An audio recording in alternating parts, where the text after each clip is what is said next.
Welcome back, folks. Today we got some truly mind-blowing information to unpack from the recent congressional hearing on UFOs.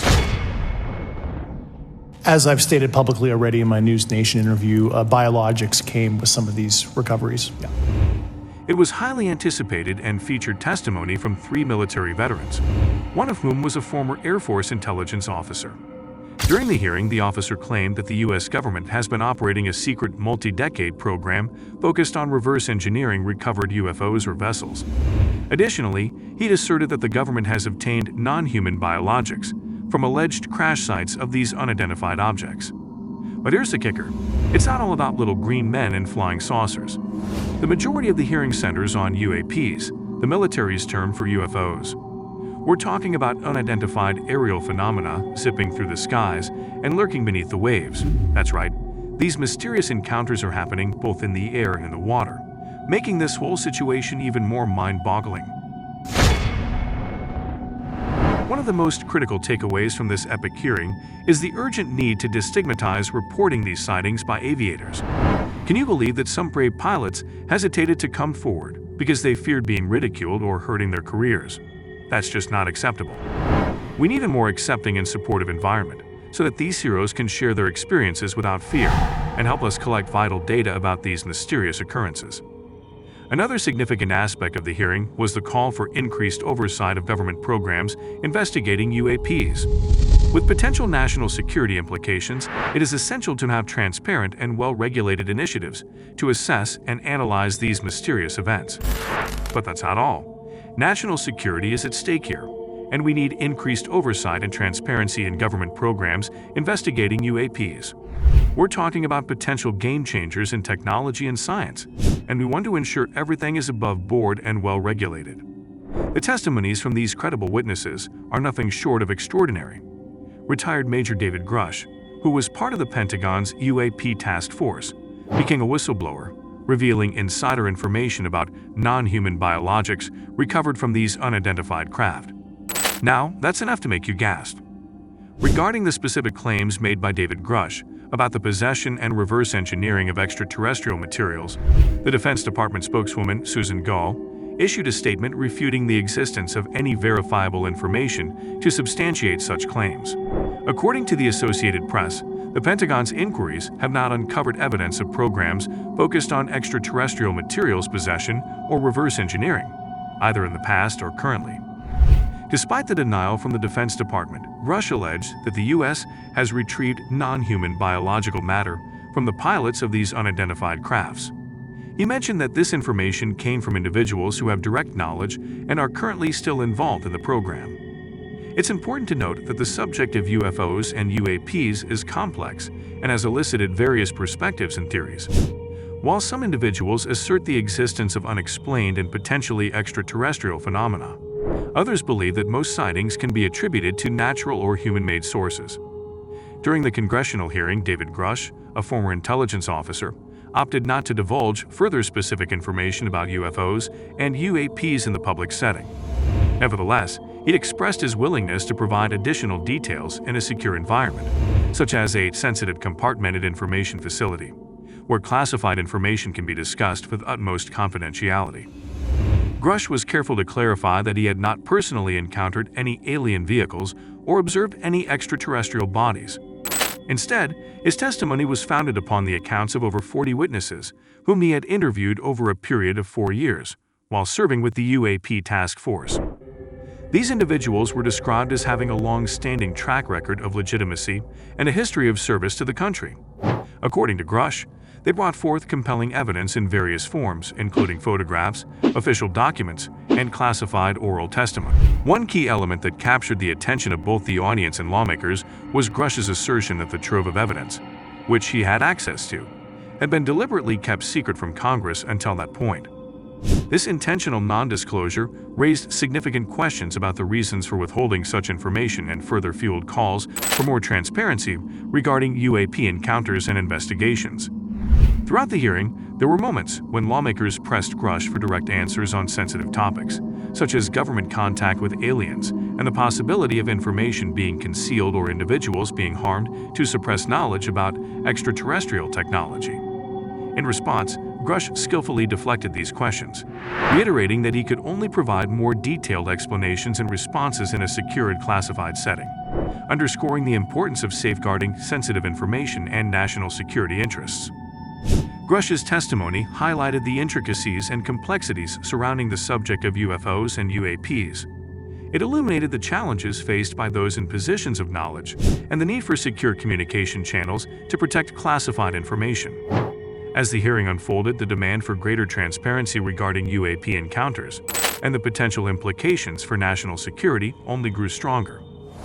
Overall, the hearing became a pivotal moment that showcased the ongoing efforts of Congress to push for more openness and understanding of UAP phenomena.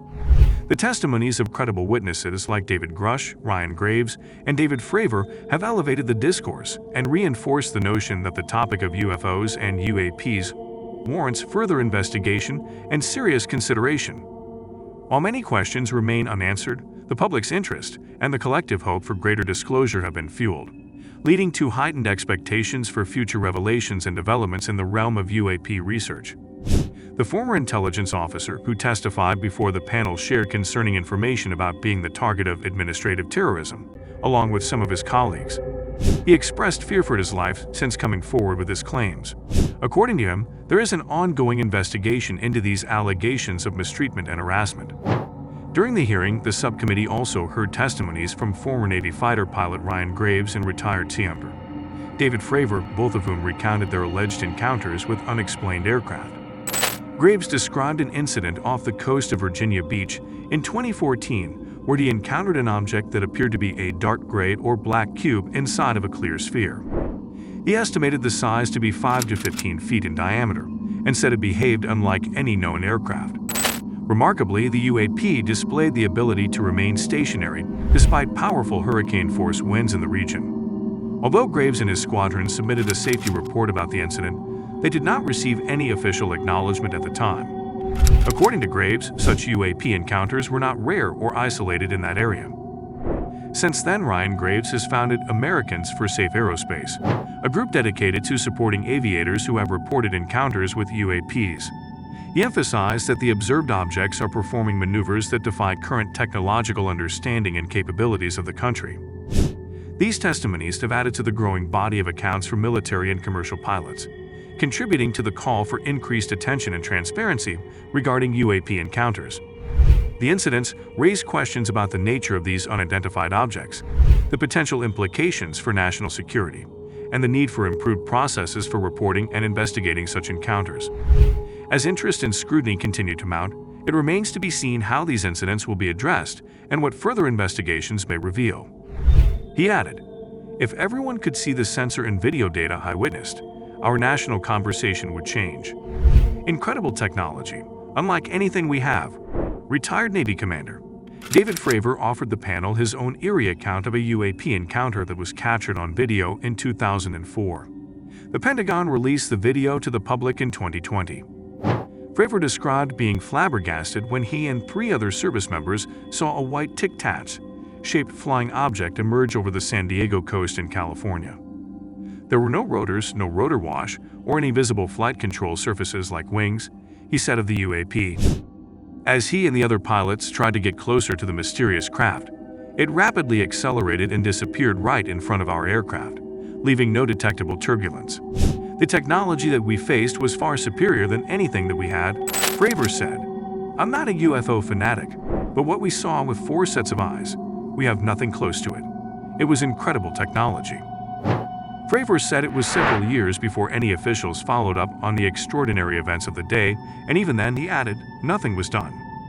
Gasps from the overflow room. The highly anticipated hearing was open to the public. People waited for hours to secure a spot for the hearing. The anonymous 22-year-old from New York City attended the congressional hearing on UFOs with the expectation that it could be a historic moment. He chose to remain anonymous due to the stigma that continues to surround the subject of UFOs and UAPs. In the overflow room, along with about 100 other captivated spectators, he listened to the testimonies of David Grush, Ryan Graves, and David Fravor. Despite the incredible nature of their stories when taken out of context, the witness found their accounts believable and compelling due to the impressive credentials and long careers in the military held by all 3 witnesses. During the hearing, there were moments that elicited strong reactions from the spectators. For instance, when Govt mentioned the discovery of non-human biologics, there was a gasp of surprise and shock among those present. Similarly, when Govt discussed the personal retaliation he endured after coming forward, it evoked a similar reaction. These testimonies and reactions reflect the profound impact and significance of the hearing. People are recognizing the potential historic nature of the event, and the testimonies of credible witnesses are adding weight to the ongoing discussions about UFOs and UAPs.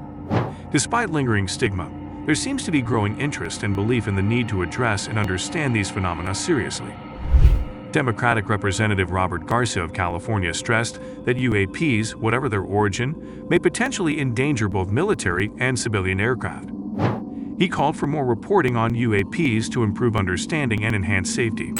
The sentiment was echoed by David Grush, Ryan Graves, and David Fravor, who testified at the hearing. They advocated for a safe and transparent, centralized reporting system to encourage more individuals to come forward with their UAP sightings without fear of stigma or repercussions. Ryan Graves, the former Navy pilot, estimated that only about 5% of UAP sightings are currently reported to the relevant authorities, such as the All-Domain Anomaly Resolution Office and the Office of the Director of National Intelligence. He urged policymakers to set aside any stigma associated with reporting UAPs and to prioritize addressing the potential security and safety implications of these encounters. Graves highlighted that UAPs could either be foreign drones, posing an urgent national security issue, or something else that warrants scientific investigation. In either case, the safety of flight operations is a legitimate concern that demands attention and transparency. The All-Domain Anomaly Resolution Office, formed last summer, has already received 366 reports of UAPs. This indicates a growing recognition of the significance of the issue and the need for systematic reporting and investigation. Overall, the congressional hearing reflects the increasing seriousness with which UAP encounters are being approached, and it emphasizes the importance of fostering a culture of reporting and understanding to ensure the safety and security of aviation. What are your thoughts on the testimonies from these brave military veterans? Do you believe there's more to these encounters than meets the eye? Let us know in the comments below.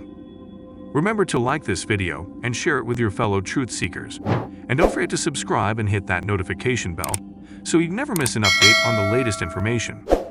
Thank you all for joining us on this thrilling adventure. Until next time, stay curious and keep exploring the mysteries of the universe. We'll see you in the next mind-blowing video.